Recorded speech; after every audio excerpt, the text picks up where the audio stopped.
All right, so today I have the honor of being joined by Michael Santos, a former NHL executive, was in the NHL for over 30 years, from the NHL League office all the way to being the assistant GM of three different franchises, the Nashville Predators, New York Islanders, and also the Florida Panthers.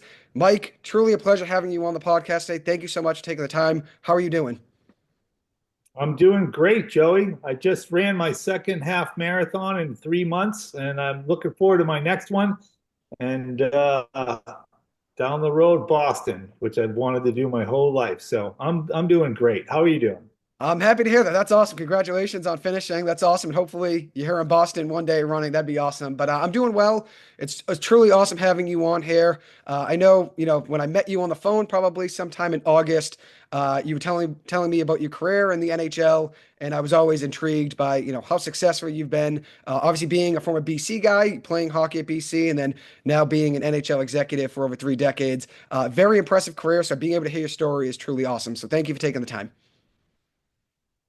Awesome. Let's go. All right, so we'll dive right in. So obviously, you have a love for the game of hockey. When did your love for hockey begin? Was it when you were a young kid? Was it high school? When did you really start taking like hockey seriously and realize, okay, I want to do this, for the rest of my life, playing wise, as an executive wise? As long as I can remember, Joey, I was born in Boston. My family relocated to Lowell, and I was part of what I'll call Bobby Orr and the Big Bad Bruins boom. Like most kids my age, I was watching the Stanley Cup Finals when Bobby Orr flew through the air in Game 4 in overtime to beat the St. Louis Blues in 1970. I was not even in school yet, but I can remember being at my grandmother's house and the whole family huddled around the TV watching on a Sunday afternoon, Mother's Day. How interesting is that? We're one day away from the Mhm. anniversary of that happening on May 10th, and that was it for me. Like most kids in the Boston area, I was hooked on the Bruins and I was hooked on hockey. Fortunately, my parents got me into a program shortly after that by the age of 5, and that was it. That was the start of everything. And as a Boston kid growing up there, I often say, speaking on Chris Nyland's podcast before, who's also a Boston Mhm. legendary college hockey player, and I was saying, like everybody in that age, we all got a poster with Bobby Orr flying through the air along with our birth certificate, I think. So it was really since I can remember that hockey was it for me. Mhm. That's awesome. No, I could definitely tell. Obviously, a passion started as a young kid. Similar to my dad, he always says the Bobby Orr days made him love the game of hockey. So very similar to your story, obviously there. And then you obviously went on to play at BC, graduated in '86. What was it like playing in your home state? Obviously, a big time program like BC. What was that experience like as a player? And obviously, it's a tough school as well. So you're obviously balancing a lot, academically and also on the ice. But what was that experience like? Well, I had a very limited playing career at BC, which was probably what launched me into my career after BC. But first and foremost, I mean, I explained to you how I got into the sport and how it was so important to me as a young kid.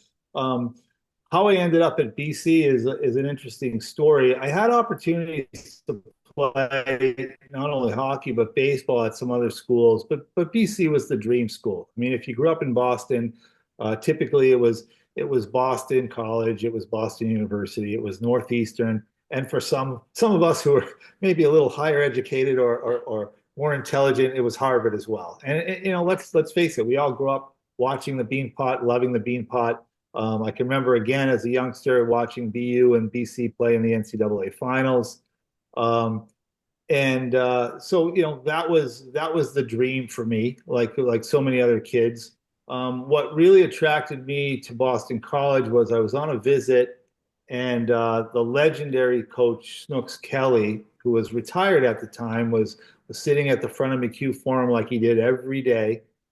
He was either at McHugh Forum or he's having lunch at Brigham's, which has been churned into the White Stone Creamery or whatever the name of that creamery is there, the Yeah, ice cream. I know what you're talking about. Yeah, White Mountain. Yeah, White Mountains. So Snooks was either at a table in the front of McHugh Forum with an old dial phone, or he was in Brigham's having a bowl of soup and a tuna fish sandwich. So you knew where to find him. But Snooks grew up in Cambridge, Massachusetts. He was a local, played hockey in the early days at BC, and then was a legendary coach there. And I'll never forget on my visit walking in and talking with him. And what struck me more than anything about Boston College was he had built the program as a hockey program for local kids, and it was a program by and large of Boston kids, but entirely of United States born players, and most of them from the New England area. And the other thing about Boston College was if you weren't recruited, you still had a chance there to make it as a walk-on player. So that was what was really interesting to me. I had a shoulder surgery in February of my senior high school, which cut the end of my high school hockey season short. And so, without the promise of a scholarship, at least for hockey, BC was my best shot at a Boston school.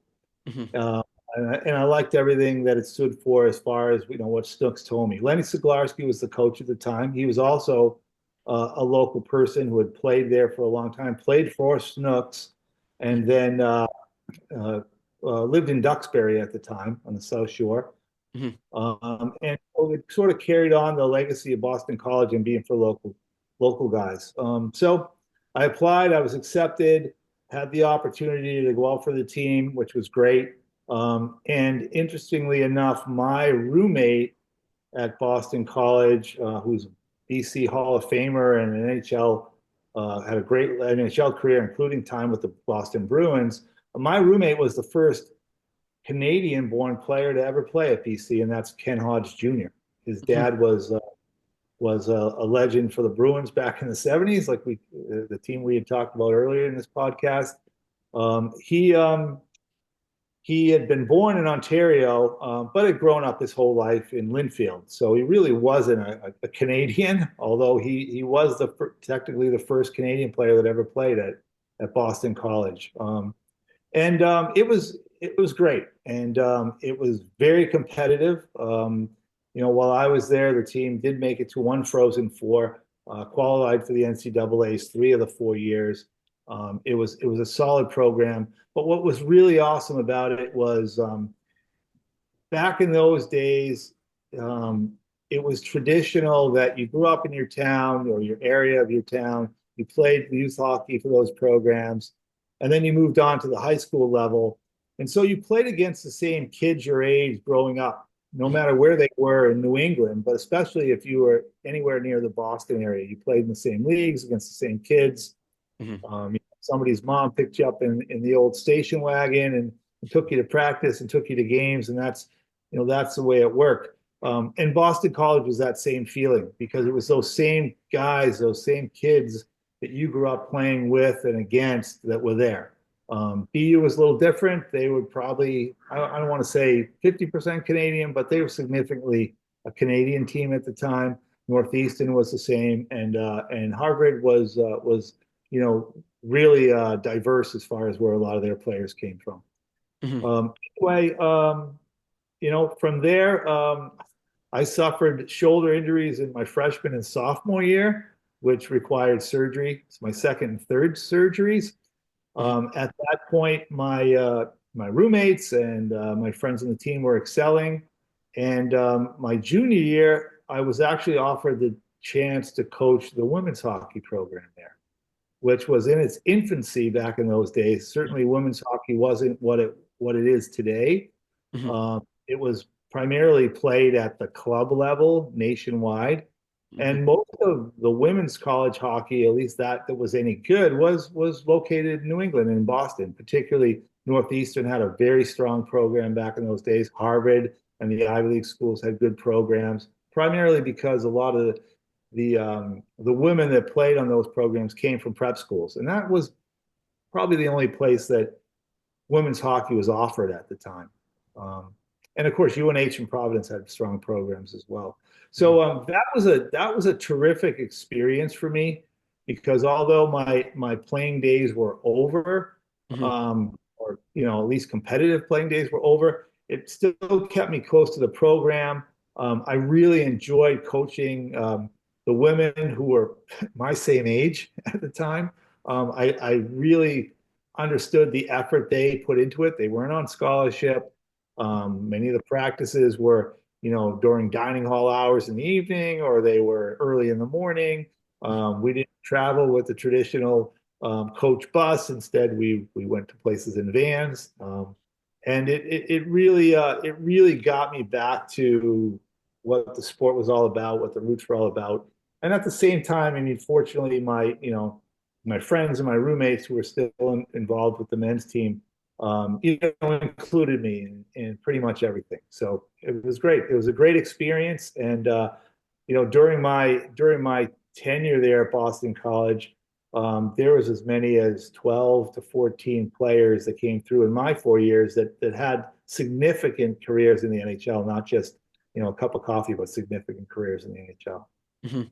Yeah, that's really a great story. Thank you so much for sharing all of that. I never knew about you coaching the women's hockey team. I knew about obviously playing days, and I remember we spoke on the phone. You talked about a lot of your teammates, that obviously had big time careers in the NHL. But that's an awesome story, though. Thank you for sharing all of that. And I know one thing, like you noted, obviously having it be a lot of local kids that BC was recruiting at the time, it created a bond between all of you guys, and you guys stayed very close over the years. You guys are still friends now, you and your teammates, right? Oh yes, yes.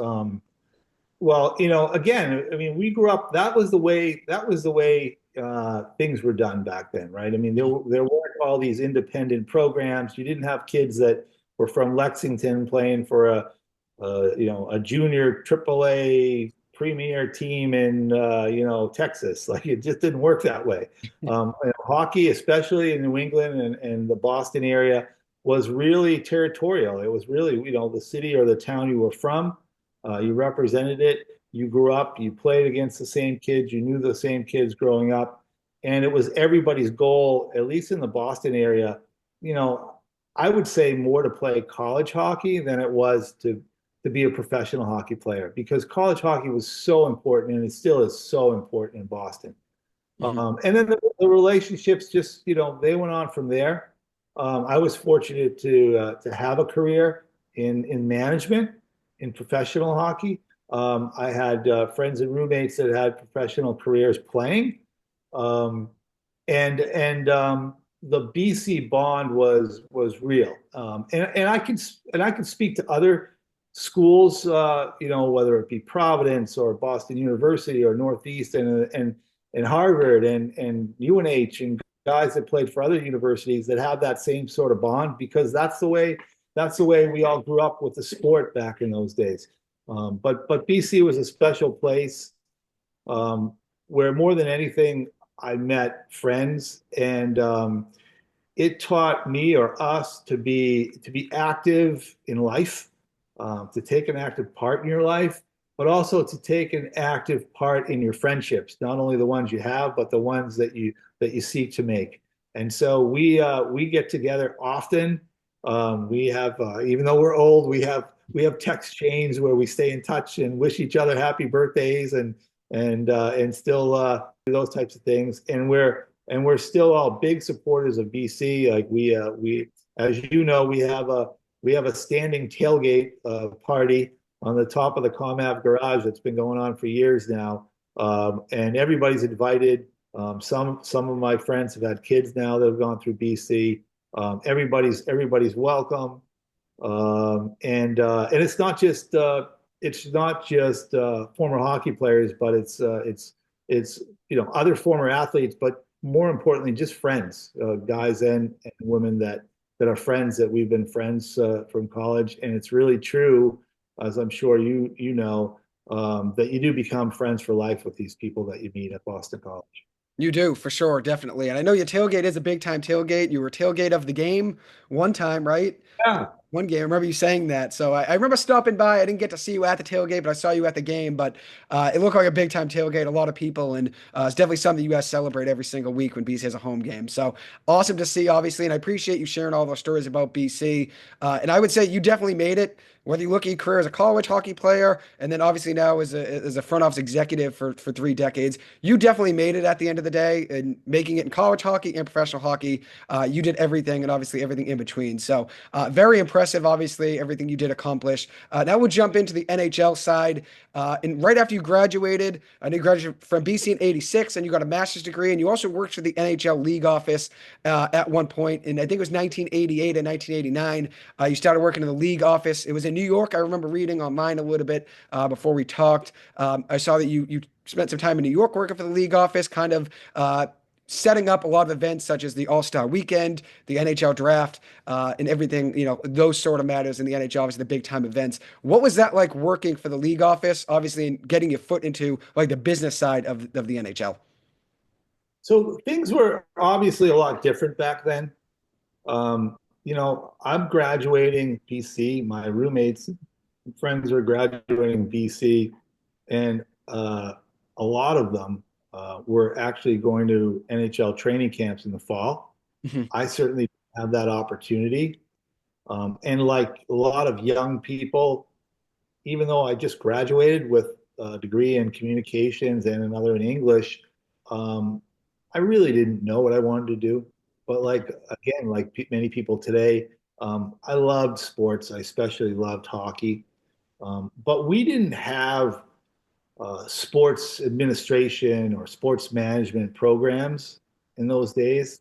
There were two that I knew of. One was Ohio University, and one was UMass Amherst, and they were both at the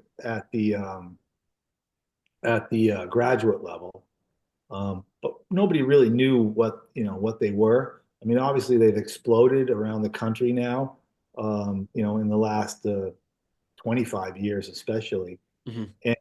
And it's a common thing for a university or even a major university to have those types of programs. So when I was coming out of school, my thought was, how do I get into this industry? I'm not a former player, and that's the way things worked.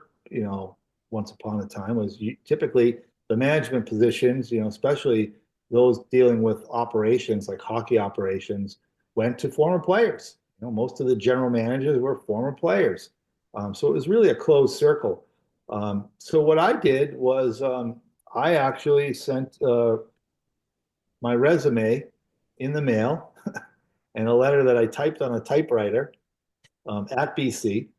Um, and I sent it to all 21 NHL clubs at the time. That's how many there were, as well as the league offices. And I also sent letters to the American Hockey League teams, which I think there were 14 at the time. Mhm.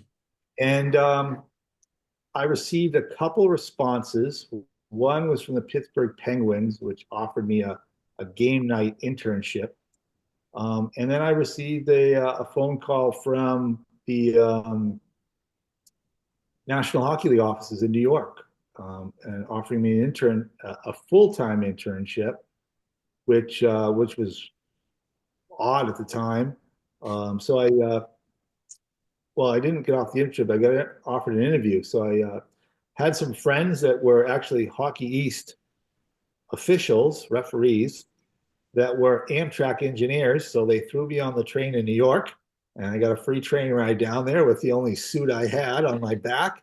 And I interviewed on a Friday afternoon, and they offered me this full-time internship. It paid $10 a day and whatever commuting money I needed. And so, of course, I took it, walked out of the office on a Friday afternoon in August, found a payphone in Manhattan because, of course, we didn't even have cell phones back in those days, if you can believe it. Made a call home to my mother and told her what happened and told her I accepted the job. And she said, "Congratulations." And then she said, "Where are you going to live?"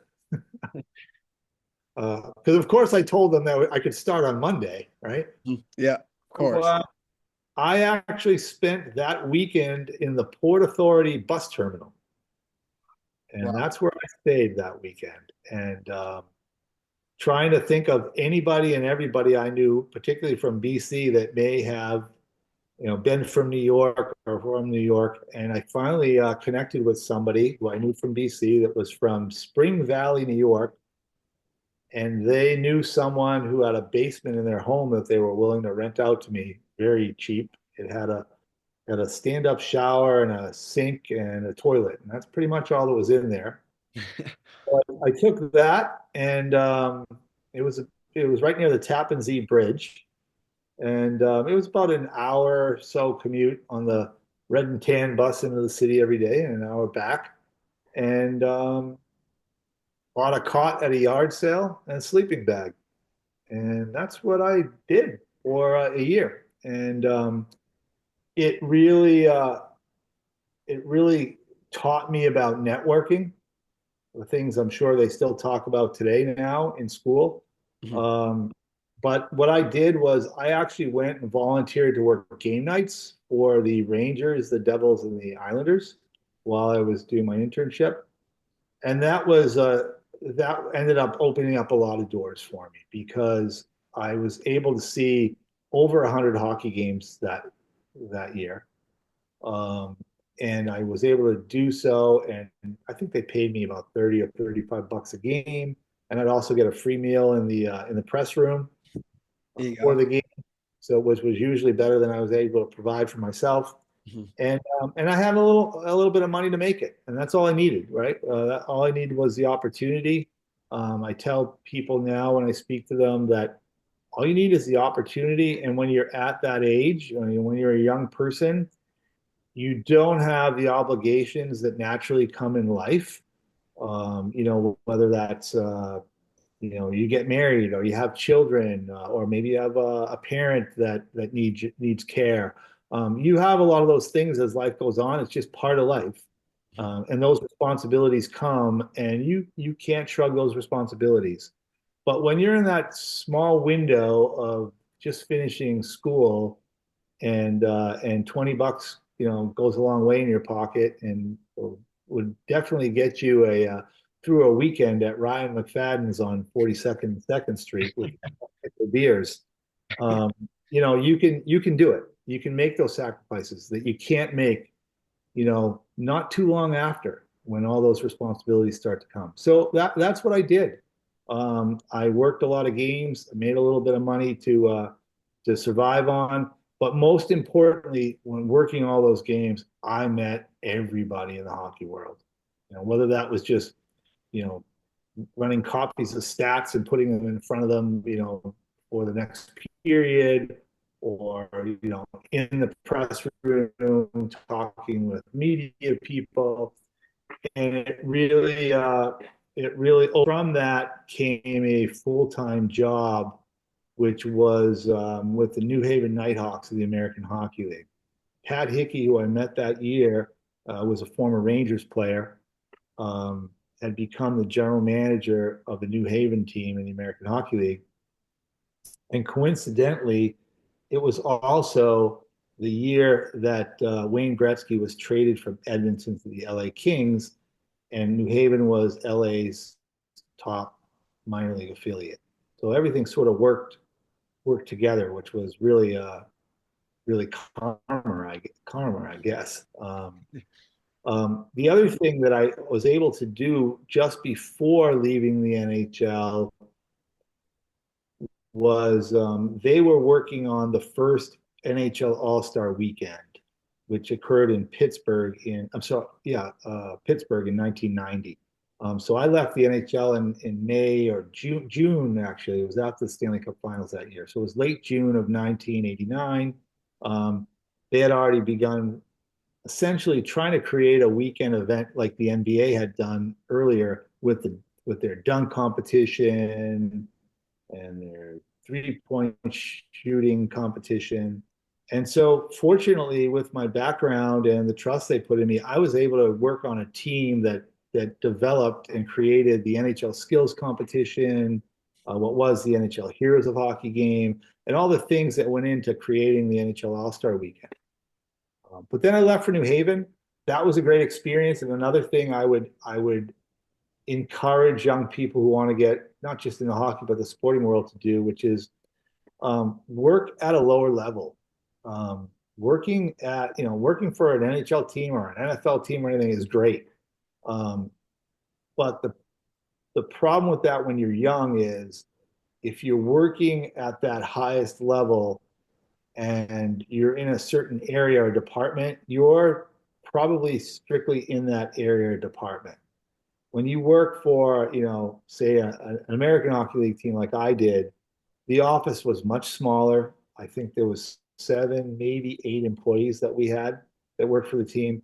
And it really exposed me to do everything from selling tickets and advertising and corporate partnerships to marketing and promotions, community relations, worked on scheduling for the team, hotels and buses and things like that. And really got a full look at everything that goes into running an organization. And that's something you can do at a minor league level, but you can't do it, if you step right into something at a major league level. So that's the second thing that, fortunately happened to me is I was offered this type of opportunity. So I moved to New Haven for 2 years, and that's when I decided to do my master's.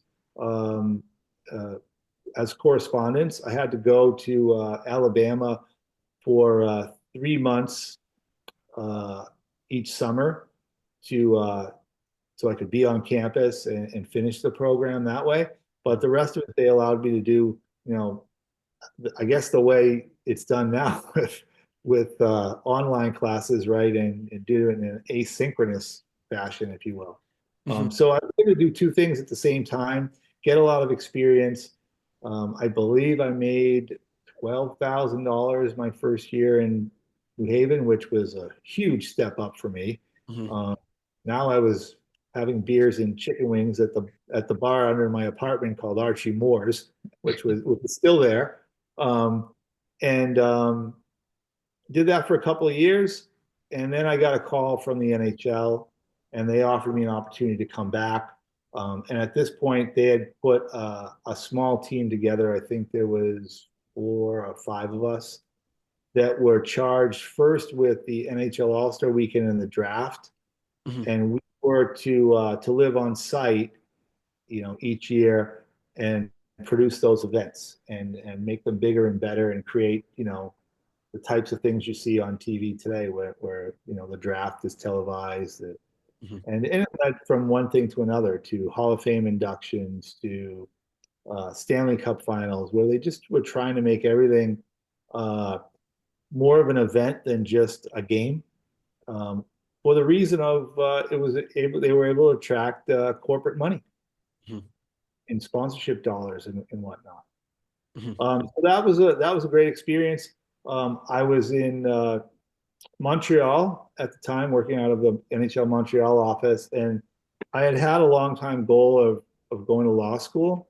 Mhm. And so while in Montreal, I decided to study for the LSAT. I did that on my own and take the exam, and then hopefully transfer to New York, where I could continue my job full time because I needed that and I didn't want to give it up, but also go to law school at night. And that's pretty much how it all happened. I was accepted. St. John's had a program that was very flexible as far as scheduling, so I was able to do my work, take a lot of classes in the evening that were offered that weren't maybe offered at other law schools, and I was able to transfer to New York, and that began some pretty long days for a few years. I would do all my business travel on the weekend. I'd usually just pack a toothbrush, a change of underwear, and a bag full of books, and I would go and do what I had to do in Winnipeg or Hartford or LA or Chicago or wherever I had to be for the weekend. And at the same time, I'd go back to my hotel room and I'd study all night and fly back on Monday morning and go to class again, Monday through Thursday. Mhm. So that, again, I mean, I think that goes to, being able to make those sacrifices, and really, really wanting it, right? Um, and probably this is a good time for me to say that I really think, especially now with sports management programs and the way that universities market them to young people, that they get lost a little bit in the sports part of it and not the business or the career part of it. Mhm. And if you can keep your head focused on a career path, and what I mean by that is not anything to do with sports. I mean, to me, sports is playing, or, Mhm. I guess maybe to a degree, coaching. Although I still think coaching is more like being a teacher. Mhm. Uh, then I think you can carve out a career path, be really good at something, and then apply that to the sports industry. And I think that's a better way to go, that especially than, like I was when I was 17 or 16, apply to these schools because of their sports management program, and think they're going to take me because I know the starting lineup for the 2004 Red Sox, right? Um, like these sports organizations are businesses just like any other business, and they need accountants, and they need lawyers, and they need salespeople, and they need, community relations professionals, and they need everything that any other business needs. And having, been fortunate enough to be in this position where I've interviewed young people for positions, I don't care if you come in and the 2004 Red Sox starting lineup, if I'm looking for an accountant, right? Mhm. Mhm. I don't care if I'm looking for a salesperson, right? Mhm. And all those, I'm sure like other guests you got on the show, all those people are part of the organization and have an important role to play, Mhm. in the success of the organization. Mhm. They may not be out on the field, and they may not be the ones on TV all the time, but they have an important role. And if you can identify a career path for yourself and go after that career path, that to me is um, is what's going to be really beneficial when it comes time to getting hired in the Mhm. sports industry. Mhm. Yeah, for sure. I think you noted a lot of important things. Obviously, creating a well-rounded resume is very important. Like you did, obviously, from the internship, working in the AHL, getting a master's degree, obviously becoming an attorney as well. You created a very strong resume that you could apply to any part of the field of sports, whether it was the NHL or just sports in general. When you're working for an AHL affiliate, you obviously gather a lot of skills that could apply to any sport. When you're working game day operations and things like that. So obviously you created a very strong resume, and then all of that led you down to becoming obviously a high up executive in the NHL, being the assistant GM of the New York Islanders to begin, and the director of hockey operations. And then I know you made stops in Florida and Nashville, and then back to Florida with similar roles, director of hockey operations or the assistant GM. What was that like? Obviously, having it be from the long nights, being an intern, and then when you become the front office executive, there's long nights again. That's just the sports world, as it is long nights, day after day. But you made it all work, obviously, and every single tough day you had as an intern led you down to the path of being, a high up executive and being very successful. So what was that experience like? So, good question. First of all, I went to law school because it's something I wanted to do, and I guess that's a good segue off of the last thing we were talking about, Joey. Mhm. I went to law school to be a lawyer, Mhm. and now I have the opportunity to speak to graduate programs, law schools, undergraduate programs, and I always tell people that I went to law school to be a lawyer. I didn't go to law school to work in sports, right? I mean, I don't know anybody that would go to medical school if they didn't want to be a doctor, Fair. right? Yeah. So, I mean, law school, I'm sure the students at BC Law right now, or even in the program, the graduate program you're in, right? Sports administration, with Dr. Keller. And it's it's not an easy road. I mean, most people like me have to make a living some other way. If they don't have to pay for law school, they've got to pay for, their other things they need to live, and maybe even family members. So Mhm. it's difficult. It's not as fun as as I would say undergraduate is, right? I mean, you're more serious now. You're focused. You're on a path, or at least you should be. Um, and so it's a lot of money. It's a lot of work um, to go to any type of graduate level program, um, thinking you're just going to work in sports. So I went to law school to be a lawyer. I was in my final year of law school, and I was still working full time at the NHL because I had to more than anything else. And Mike Milbury, former Bruins player, assistant general manager, coach, had just been named the general manager of the New York Islanders. And he knew of me from some colleagues that we had in common. And he contacted me and offered me an opportunity to jump over there and pretty much prove myself. Um, and take a lot of the things that he thought he needs some help with, like negotiating contracts, preparing for salary arbitration, and all those types of things, to take them off his plate. Mhm. And having just finished law school, I jumped at the opportunity. We did sort of I want to say it was a 3 or 4 minute trial period, 3 or 4 month trial period. Sorry. Um, during which I negotiated all their contracts that summer for free agents, and also had a successful arbitration case against their goaltender at the time, Tommy Salo. And from that, he offered me the full time position, and that was a really interesting time. I spent almost 5 years there. It was a different time in the organization because the Islanders were a dynasty, Mhm. through the mid even going into the late '80s. Now we're in the '90s, and they were sort of where the Bruins are probably right now. Mhm. You unfortunately at some point you got to go down to the bottom and build it back up. Mhm. Um, the other thing that was interesting at that time was the organization went through 4 ownership changes in my almost 5 years there. We went from John Pickett, and then a minority group of 3 men from Long Island bought a minority interest in the team, but they had management control of the team. That lasted for a little while. And then Pickett decided he was going to sell his majority interest to a gentleman named John Spano, who there's ESPN documentaries about if somebody wants to look into that. I won't go any further into that, but that relationship didn't last very long. The team ended up being back in Pickett's hands within 6 months, or maybe a little bit more than 6 months, but not much longer. Mhm. Um, and then John Pickett resold the team to a couple of gentlemen, one being Howard Milstein, which at the time was one of the wealthiest men in New York. He had it for a few years.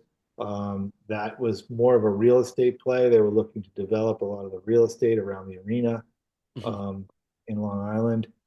And then after not even 2 years, he sold it to Charles Wong and Sanjay Kumar, who had a big company called Computer Associates. So um, a lot going on, made it very difficult to be competitive on the ice, especially with all these changes in ownership and different budgets to work with and different plans.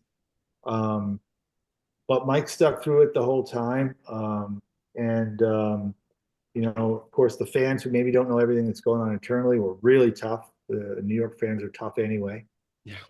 Um, but it was a great experience for me because there was a gentleman named Bill Skian who was legal counsel, and I became friendly with Bill, and he was the original legal counsel for the team.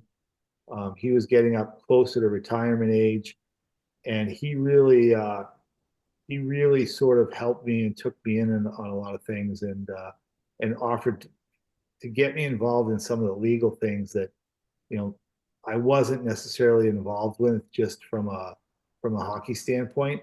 Mhm. Uh, and he was a you know he was a a crusty, hard-nosed guy. He was an ex-Marine. Um, he was also a CPA and a very skilled lawyer. But I looked at all that as opportunity. Like, it's sort of like working in the minor leagues. I mean, it was an organization that was sort of in flux at the time, but that just got me opportunity to learn a lot of different skills, to be involved in a lot of different things, and I attribute that to Bill Skian, but most importantly to Mike Milbury. I mean, he let me run with a lot of things that somebody that age, and limited experience would get to do. Mhm. Um, Yeah. and then that ended shortly after the ownership change, transferring hands to Sanjay Kumar and Charles Wong.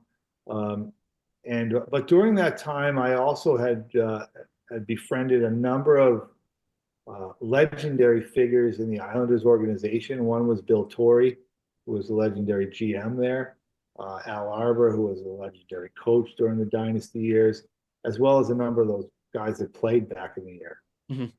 Um, so shortly after, I started, brokering the deal of sports franchises, and I did that for probably a year's time, and that was because the NHL had its first lockout, Mhm. and so there was no hockey going on. But shortly after that, I was offered by Bill Torrey and Chuck Fletcher, who was made the interim GM, a chance to come down to the Florida Panthers, and that was my first stint with the Florida Panthers. Worked with a number of people there, but they were also an organization I would say is in flux. There was an ownership change from Wayne Huizenga, who was a great owner. Um, there were a lot of management changes. Just in my 2 years, there were four general managers that I worked for. And then the NHL went into a work stoppage where we actually missed a complete year. So, being out of work at that point, I um, I received an opportunity it was presented to me by USA Hockey, and I became the commissioner and president of the North American Hockey League, which at that time was really a dying league. I was going to say a fledgling league, but it was really on the cusp of dying because um, USA Hockey had thrown all its support behind the United States Hockey League, making it the tier one league in the country. Mhm. Um, it was a big job, but a big opportunity. And I was able to basically build that league into a national league, coast to coast. And now it flourishes, which is great. I moved the offices from Michigan to Dallas, Texas, where corporate business was booming, especially in areas like Frisco.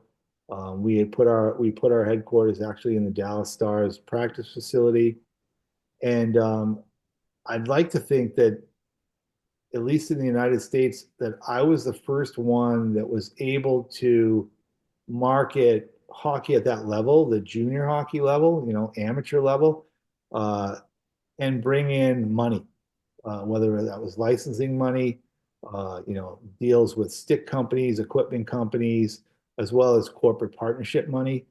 And we held events like our own All-Star Weekend and things like that nobody was really doing at that time. Mhm. Um, so I stayed there for about 3.5 years, and the expansion Nashville Predators and the Ottawa Senators were looking for assistant general managers. Ray Shero had left Nashville for Pittsburgh, and Peter Chiarelli had left Ottawa for Boston, both for general managers' jobs. Mhm. So I spoke to both clubs and made my decision to work in Nashville and work for the best GM that I worked for, which was David Poyle, inducted into the Hall of Fame this past year. Mhm. Um, and I had a great experience with David. I really connected with David because we were very similar when it came to work ethic, being detailed with things, planning. I mean, I'm a planner. Everybody in the family, I drive them crazy. I know. Right? Get my I get my BC academic planner every year at the first football game. I go to the bookstore and I get it, and I got it for the next year so I can put all my things that I have to do. Good Um, thinking. I still struggle with Google and all the other things, but I use them. But Google Calendar to me isn't the same as writing it down in my PC academic Same planner. way. I'm the same way as you. Good. It's glad to know that there's some young generation people that are still doing things the old way. I still write things down. It's easier for me to pay attention. I think if I do it online, I feel like it gets a little messy. I like handwriting it, and then I can, follow it page by page. It's always with you. It's easy to do. I'm with you on that side. Yeah, so I had a great time in Nashville. It was great being part of an organization that was building. We had tremendous people throughout the organization on the business side, on the hockey side. Great coach, obviously, and Barry Trotz, who's now the general manager there. Mhm. Um, got to work with some terrific people for players. Mhm. Paul Correa, the list goes on, but I mean, Paul Correa is the first to come to mind. Marty Erat, David Legwand, Ryan Suter, Shea Weber, Pekka Rinne. I mean, all these guys that were kids when I first came to the organization. Now I see them and they're not playing anymore, and they're adults and good people. So that was a fantastic time to be in Nashville. The city was just growing. It wasn't nearly the crazy place it is now. Um, Mhm. and I had no intention of leaving, but Bill Torrey contacted the organization and said that he really wanted to be back in Florida, and so they were making some transition in their management. They were bringing in Dale Talon, who had been a GM with the Blackhawks. Bill felt that he really needed somebody who could be a strong, supporting person in the office. He made a deal with David Poyle, and Bill became like a father to me. From the '80s when I first met him until unfortunately he passed away a few years back. He was like my dad, and so I I went down there, took the position. They gave me a 4-year deal. I had an opportunity to really put my imprint on that organization with drafting guys like that are still there, like Alex Barkov, uh, Aaron Ekblad, Mhm. uh, Jonathan Huberdeau, Mhm. came that became a Matthew Kachuk. Like I really had the opportunity, and I was really proud because and Dale Talon was a lot like Mike Bilbrey in that he just gave me freedom to do what I needed to do. Mhm. You know, signing players, building the organization, and so that's what I did. And my second season there, we not only made the playoffs for the first time in 13 years, but we finished with the best record in the organization's history at that time. We finished first in the division for the first time ever. And unfortunately, we lost game six in double overtime and game seven in triple overtime to the New Jersey Devils, who ended up going on to the Stanley Cup Finals. I didn't know at the time that it was a hopeless situation, but now when I watch Pete DeBoer win another Game Seven Stanley Cup playoff final against Dallas, for Dallas against Colorado last week, and to go something like, I don't know, 9-0 in Game Sevens. Well, that was his first Game Seven, and he made us in trouble all the time. So anyway, that's hindsight, but I'll know better next time if I get into a series with Pete DeBoer that I won't want to go to Game Seven. Try to So or six, yeah. yeah, so that was again that was another great experience. Um, you know, feel honored to have been a part of really sort of turning the organization around. And then, as often happens to me anyway, we had another lockout, and we missed my third season there. We missed a half a season, and it was during that time, coming out of the lockout, that the current owner decided that he was going to sell the team. He didn't think it was going to be any better time to do it than then, Mhm. especially after the success we were starting to have. Mhm. And so he sold the team to Vinny Viola, who's the current owner of the team. And as often happens, my contract was expiring. They were looking to bring in their own people. They didn't have any interest in renewing my contract. And so at that point, I decided that I needed a little break from the hockey world. I had done a lot of traveling, a lot of moving around, really put a lot of time and effort into my career.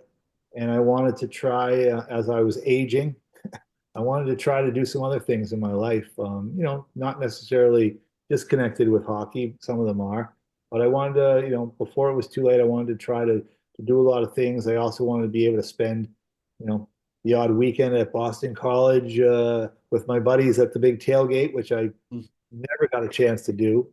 Mhm. Uh, Now I can do, regularly, Mhm. uh, and still liked living in South Florida, so I still make my home in Fort Lauderdale on the beach. So things are good.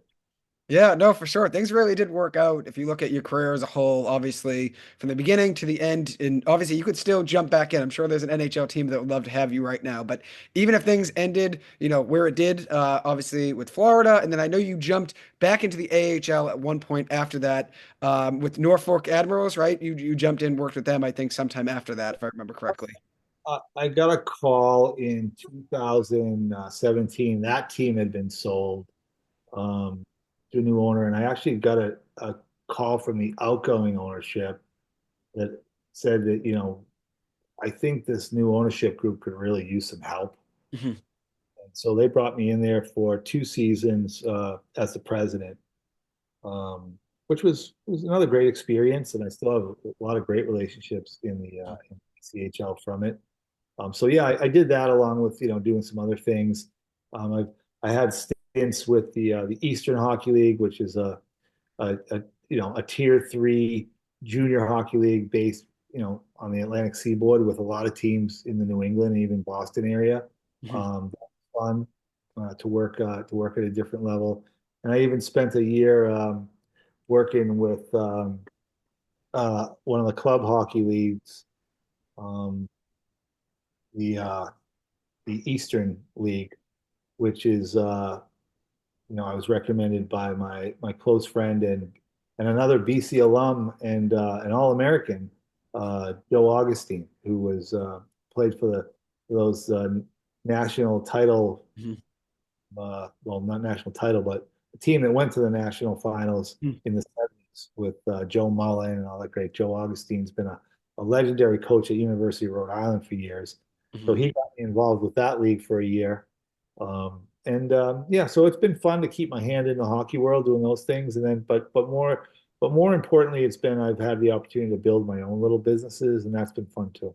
Yeah, and this is something we'll dive into in just a second with Team 33, which I think obviously your experience in front offices really set you up to obviously now set up the software that you're beginning, which you can talk about if you want. You don't have to dive too deep into it. I know it's not officially released yet, so you're not going to give anything away you don't want to, but you do have an app coming out at some point where fans can essentially engage with the game, engage with player contracts, trades, signing players, whatever it may be, and essentially be the GM of their favorite team. And so, how'd you get into that? Like, what was your inspiration behind starting, that software, which will obviously be out in the future? So, as I said, you don't have to share anything you don't want to before it's official. So I mean, during all those years and stops that I talked about, the the job was just all encompassing as assistant GM. And I always say that when I was an assistant GM, there was one assistant GM. Now I look at these organizations and there's 5 or 6 of them, right? But for me as an assistant GM, um, I guess I did the job of 5 or 6 people because they have 5 or 6 people doing what I used to do myself now.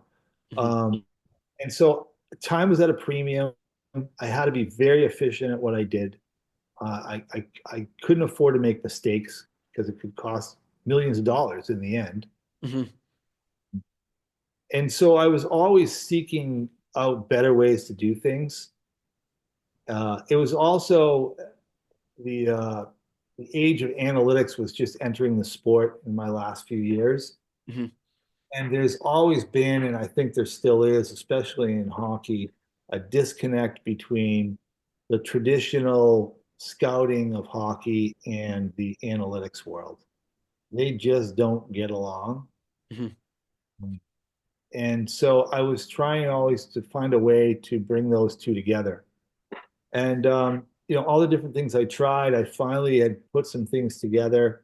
And with my experience, experience the way teams scouted players, experience the way they evaluated players, but also the way they evaluated transactions, trades, who should we send to the minors, who should we recall, who should we cut, who should we keep, um, who should we sign, how much should we sign them for, it's just endless. And so I was able to create this hockey operations management program, um, which is a software program that essentially allows any user to do everything that a general manager has to do. Hmm. Make a trade, to negotiate a contract, virtually anything. The unique thing about it is it's backed up by all NHL experienced people, former general managers, coaches, scouts. So in essence, the reason why I call it Team 33 is we run like a 33rd team in the NHL, meaning we have the same staff, the same and experienced staff as any NHL team has. Hmm. The difference, and this is what really I think differentiates us, is that we don't have an actual team of players in the NHL, Hmm. which is bias. Hmm. We don't have any bias on players, which unfortunately and naturally occurs Hmm. when you have a team. I mean, Hmm. we've all in any sport at any level been on a team where maybe we're in the doghouse and doesn't matter what we do, we're not getting out, right? Or maybe we're that player or somebody else is that player that can do nothing wrong, right? Hmm. And that's just a bias that I think naturally occurs. Maybe it's personality, whatever it happens to be. Because we don't have our own players, we can look at every player, no matter what level they play at or where they play, and we can do so objectively because we don't have any personal relationship with any of them. Hmm. Hmm. We're not competing to make the playoffs, right? We're not competing to win the Stanley Cup, so that's a huge advantage. Hmm. And what we've also created with this program is we've been able to combine, that traditional scouting with, and I won't go into all the depth of the different things we do, but we do quite a bit things different from my experience. But we've been able to combine that traditional scouting with analytics, Hmm. and we've got a new program that we actually call it Humanlytics. And so our program is powered by what we call Humanlytics, which actually are human beings that scout sort of the way most teams have scouted, with some differences. But then we're able to take that information and apply it to formulas that have been tested to create metrics that are actually very helpful. Hmm. So, I mean, I have a big problem with analytics, and it's probably not the problem that a lot of people have. I mean, I have my Alexa here, so I'm always listening to sports radio with different stations around the country, and I listen to the Sports Hub and those guys in the afternoon. They complain about analytics mostly with the Red Sox, but they complain Yeah, about it all. I hear it. Um, yeah, and, um, but you know, my complaint about analytics, particularly in the hockey world, is they're not using it properly. They are just creating more statistics. They're creating new statistics. Hmm. Hockey, I don't think any sport needs new statistics. We don't need more statistics. We've got plenty of statistics. It's how you manipulate them and how you use them. That's, at least I'm only going to speak from the hockey world because that's all I really know. they need to use them better, and they need to use them in combination with traditional scouting, and that, to my knowledge, is still not being done properly Mhm. in the NHL. I'll give you an example. This Mhm. was from a meeting, and we had a person from the analytics department come in and tell us that we had to, sign this guy or this guy or this guy because they possess the puck, or they possess the puck more per minutes played, or whatever the stat was that they created. And if you have the puck, then the other team doesn't have the puck, and that's then they can't score, and you can win games and the whole thing off. And then I dated myself, but I also raised my hand, and I asked the person, "Do you know who Mike Bossy is? You know what he was like a player? Do you know who Brett Hull is and what he was like as a player?" I said, because I watched those guys, right? Mhm. And I was, in that era. And I can tell you that neither one of those guys could possess the puck. They couldn't carry the puck from blue line to blue line, right? Mhm. Tell you what, when the pass came across to the top of the circle, that puck wasn't on their stick for a fraction of a second, and it was in the net, and they scored 50 and 60 and 70 goals a year. Mhm. So that's what I mean by they need to learn how to apply statistics better, and they need to know how to combine statistics with um, the eye test, the traditional scouting. And I'll give you another example. This is what Team 33 does. People will say that there are things that you can't quantify statistically, right? You probably in the hockey world, you can't quantify somebody's competitiveness, Mhm. right? How hard does this player compete, right? Like, what's his heart like, or whatever term they want to use. And they'll say you can't statistically quantify that, Mhm. right? It's inside here, right? You can't quantify how competitive this guy is. And I say, yes, you can. Mhm. But you've got to be willing to look outside the box. You've got to be able to look and say, what is competition? And what is competition in the context of hockey or ice hockey? Mhm. And then take all those moments in a hockey game that are competitive, right? Mhm. Face off, right? Isn't a face off a competition? Huge. Yeah.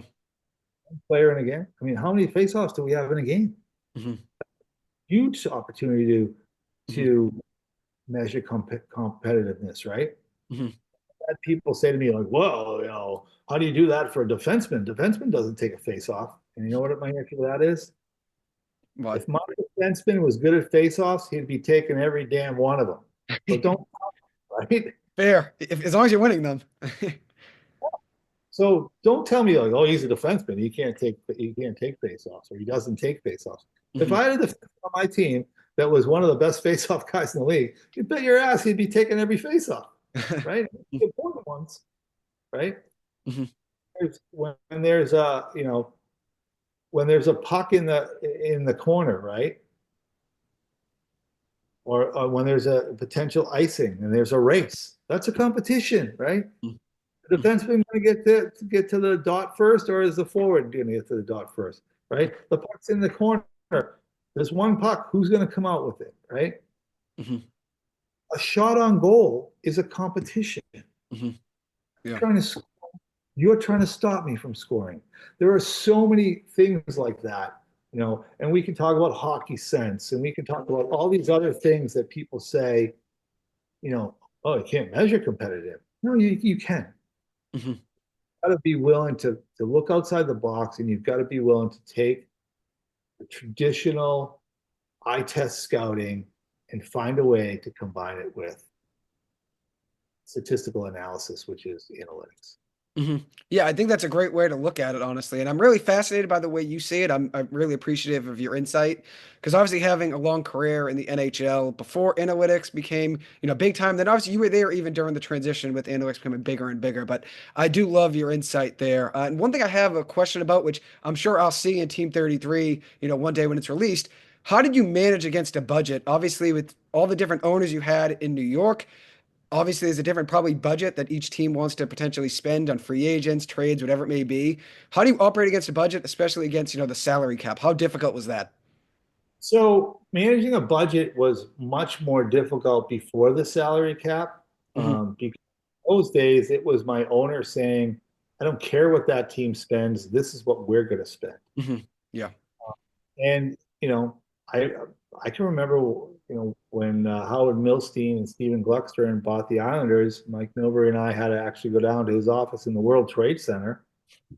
Tell you hmm how long ago that was.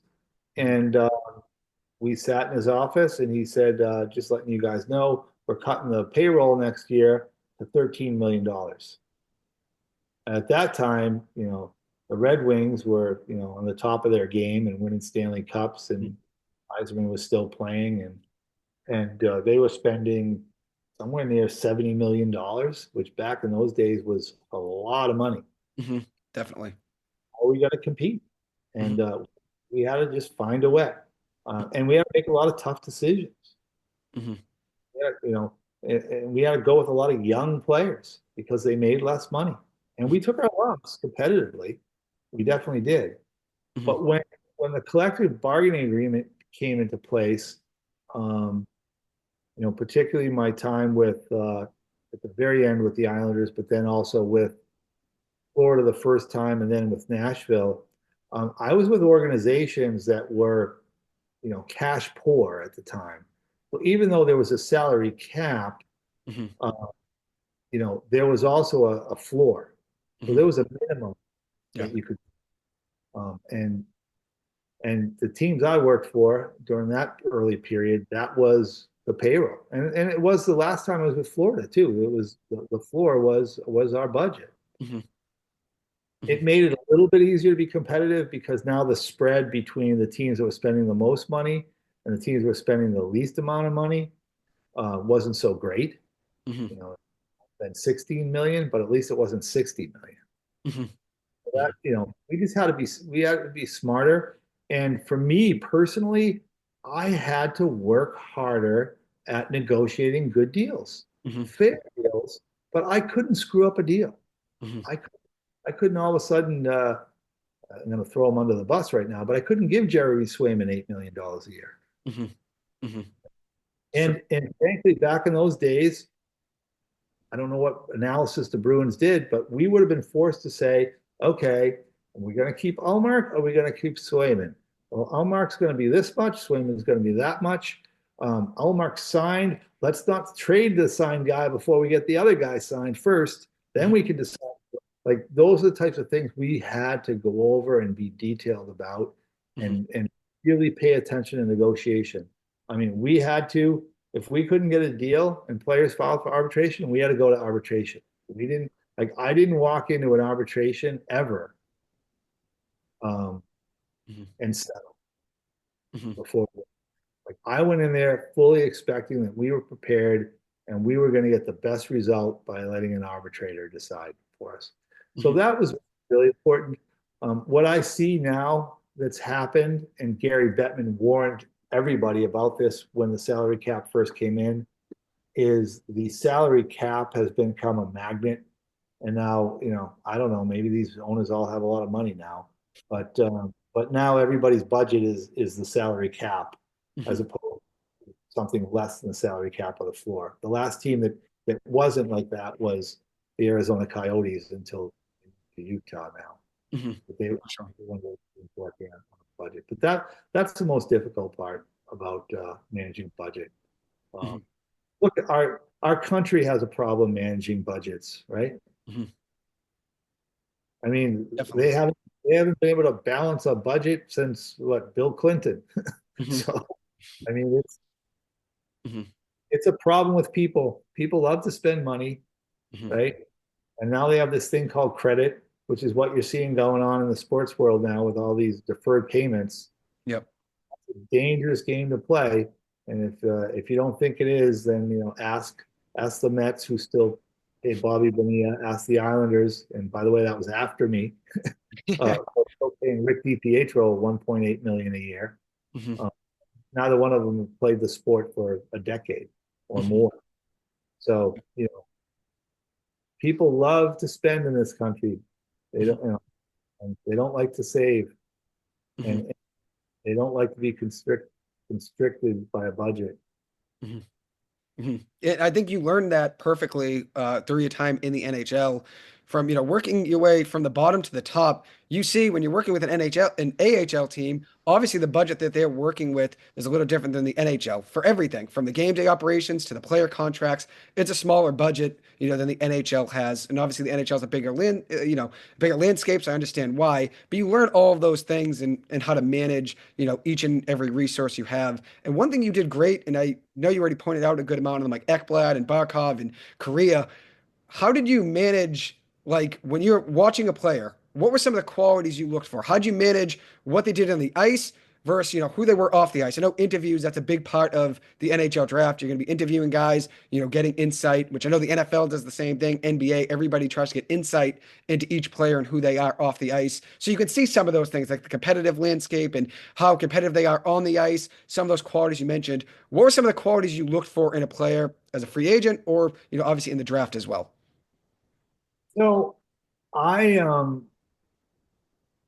put character above all else. I want to know what kind of person I'm dealing with. I Mhm. want to know what his family's like. I want to know what his friends are like. Mhm. Not only his friends on the team that he plays, but just his friends in general. Does he have other friends, or his friends the only ones in the locker room? Right? Like that's first and foremost. Because if I have a good person, my coaches, my development staff, they can work on the other things. Mhm. But if somebody's got a problem that's in here or in here, Mhm. that's a lot more difficult for a sports organization to work on. And we all have team psychologists and psychiatrists, but unfortunately, those people are usually dealing with somebody that already has an issue, Mhm. already has a problem. And not only do they have it, but they have it in such a way that the organization now recognizes it. So Mhm. it's severe, And so I I just think character is the most important thing.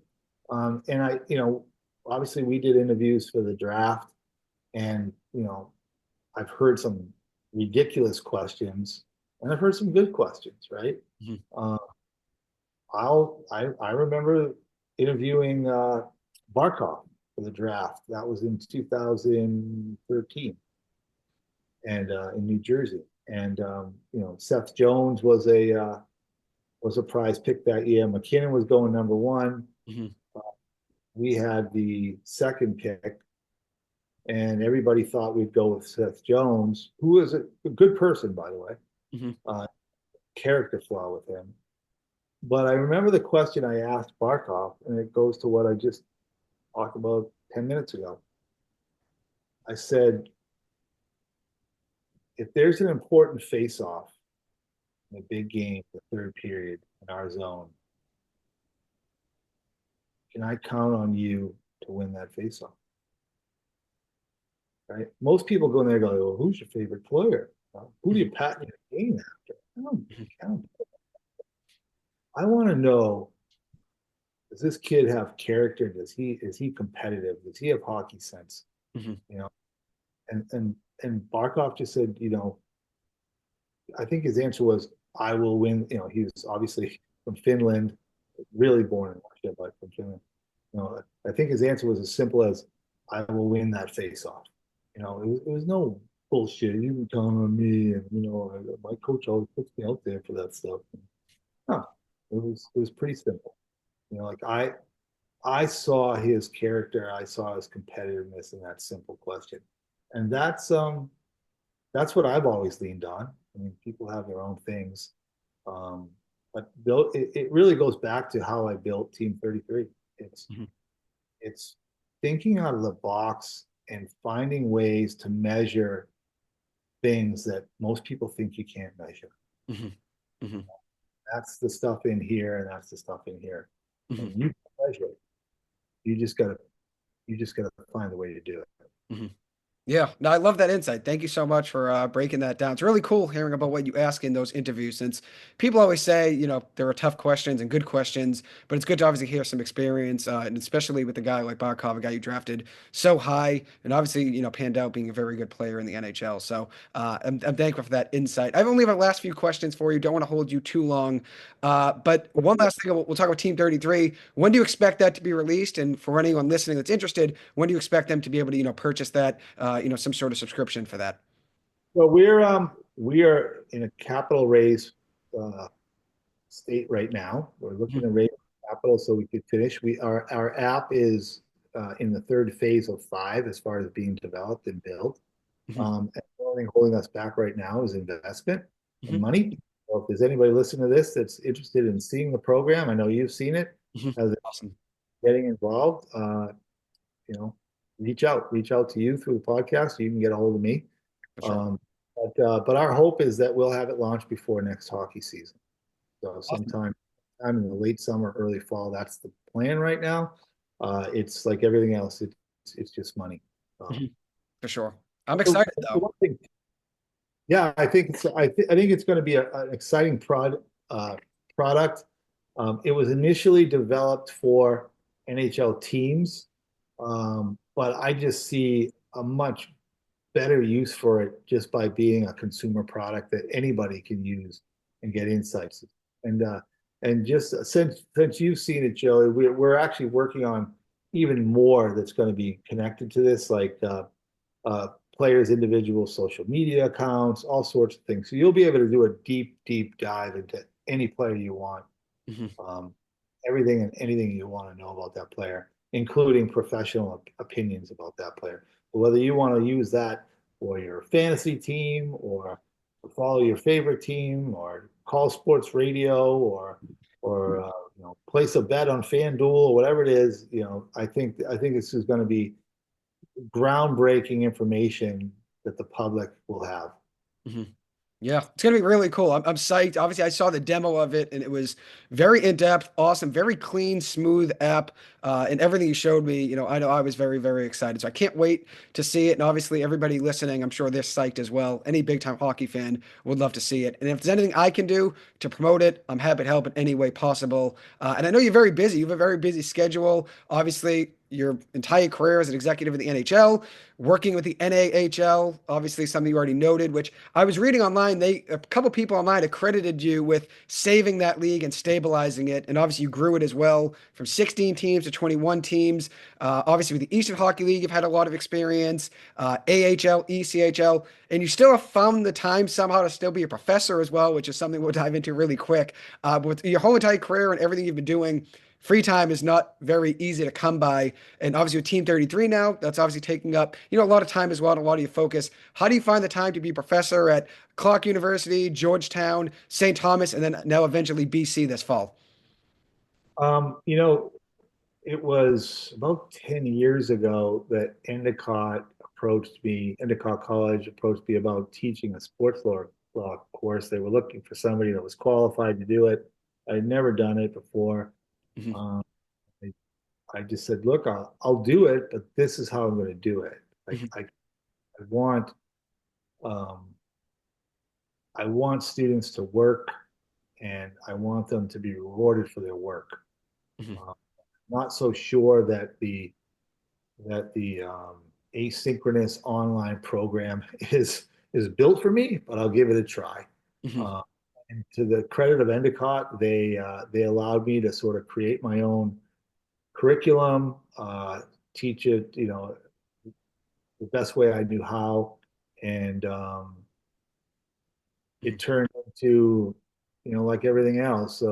Somebody found me from Georgetown and offered me an opportunity to do the same thing at their program. I've been teaching there for 8 or 9 years now. Again, all online. And then a couple of years ago, I was approached by Clark University in Worcester to teach those programs. I teach primarily sports law or sports law and risk management, but I have taught sports marketing and promotions. I've taught facility management and event planning in the sports curriculum. Um, and I've also taught an NIL course, which is a really interesting topic right now for sure. Mhm. Um, and with your help, actually, thankfully, I was had the opportunity to talk to Dr. Keller, and now next fall be a part of the BC program, which I'm through the moon Mhm. uh, involved with for people like yourself. I mean, like it's going to sound corny, but like these are my people, right? Yeah. Like the BC community, I know it's been many years, over 35 years for me now. Mhm. Um, but the quality of person at BC is still the same. Mhm. And I like to think I'm fairly young at heart. I just ran my second half marathon in Cincinnati this weekend There in you three go. months.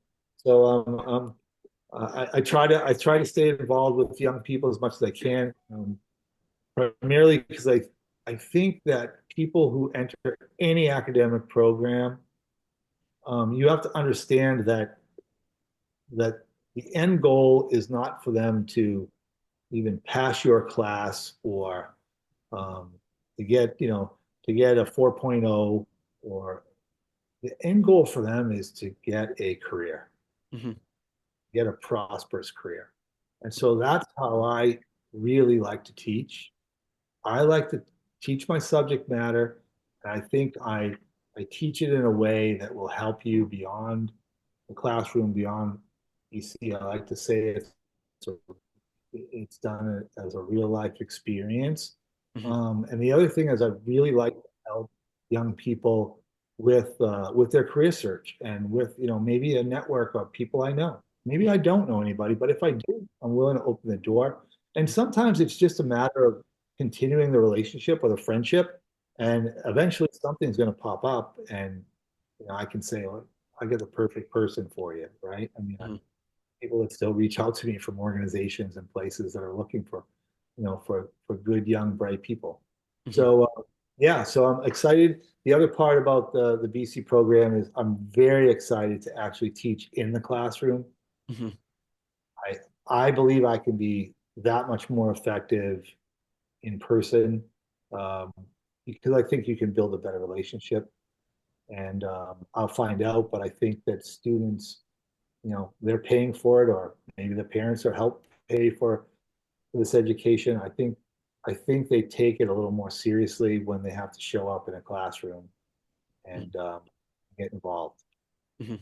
Definitely. Yeah, they're very lucky to have you. I'm very excited for you to obviously be part of the program this fall. I wish I didn't take sports law already. I did take it already this past fall, but I'll definitely stop in though and definitely see a class, especially now that you'll be in person. I'll definitely stop in and be a part of it just to be there in class, watch you teach it. Obviously, like you said, being in person is much different than being on a computer. I think you have much more of an intimate relationship, with the class as a whole. You can answer questions a lot easily rather than it being a discussion board where they ask a question and you just answer it in your own time.